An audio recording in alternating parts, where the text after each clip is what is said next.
I'm sure you've heard the news. Wiggles the earthworm is here to save the day. In a quiet yard, under a big old tree, lived a happy earthworm named Wiggles.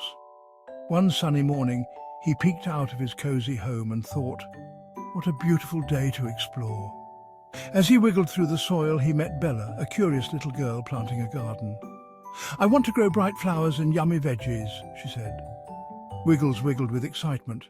I can help, he said.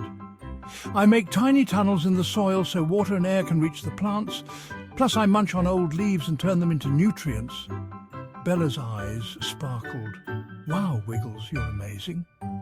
Together they dug the soil, planted seeds and found tiny treasures. Days turned into weeks and soon Bella's garden burst with life, thanks to Wiggles. Thank you, Wiggles, Bella squealed. And Wiggles blushed. Just doing my part. Remember, every garden needs a friend like Wiggles. The end.